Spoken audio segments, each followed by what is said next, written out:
Assalamualaikum warahmatullahi wabarakatuh. Perkenalkan, nama saya Dea Aryadita Cahyadi dengan NIM 1201194072 dari TI 4303. Di sini saya akan membahas tentang tingkat investasi di Indonesia.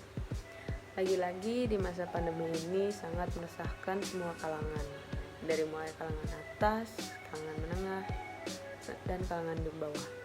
Di masa pandemi ini banyak yang pendapatannya cenderung menurun, terutama bagi para pedagang. Karena pendapatan seseorang menurun, tingkat konsumsi pun akan menurun juga.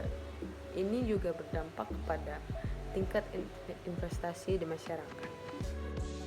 Itu mengakibatkan tidak adanya kesempatan untuk berinvestasi. Di masa pandemi saat ini, berinvestasi di Indonesia sedang mengalami penurunan. Karena di saat pandemi ini PDB sedang turun drastis, yang mana investasi itu sendiri bergerak searah dengan pergerakan PDB, yang berarti jika PDB menurun, maka nilai investasi pun akan menurun, dan berlaku juga sebaliknya. Jika dilihat dari grafik antara PDB dan investasi, PDB dan investasi mempunyai keterkaitan satu sama lain, yaitu jika investasi meningkat, maka pendapatan nasional pun akan ikut meningkat. Begitupun sebaliknya, jika investasi menurun, maka pendapatan nasional pun akan ikut menurun. Itulah keterkaitan yang terjadi antara PDB dan nilai investasi. Investasi ini merupakan salah satu cara ampuh untuk meningkatkan PDB di Indonesia. Manfaat dari investasi ini sendiri bukan berdampak pada perorangan atau investor saja, tetapi berdampak juga untuk negara dalam mengatasi permasalahan ekonomi. Banyak manfaat yang akan kita dapatkan dari berinvestasi itu. Yang pertama yaitu mengurangi pengangguran.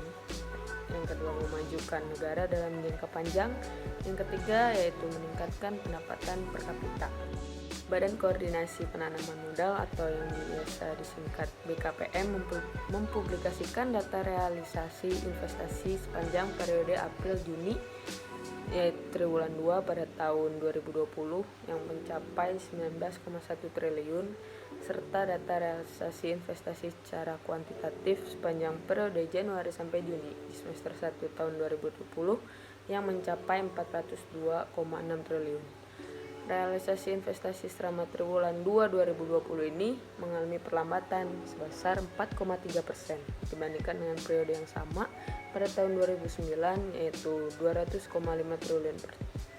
Meskipun demikian, capaian investasi pada periode semester ini menyumbang 49,3% terhadap target tahun 2020 yang telah disesuaikan menjadi 817,2 triliun serta berhasil menyerap tenaga kerja Indonesia sebanyak 566.194 orang. Yang terakhir, kesimpulan yang dapat saya ambil dari penjelasannya yaitu investasi itu bergerak searah dengan pergerakan PDB, dan realisasi investasi selama triwulan 2 di Indonesia pada tahun 2020 mengalami perlambatan sebesar 4,3% karena masa pandemi ini.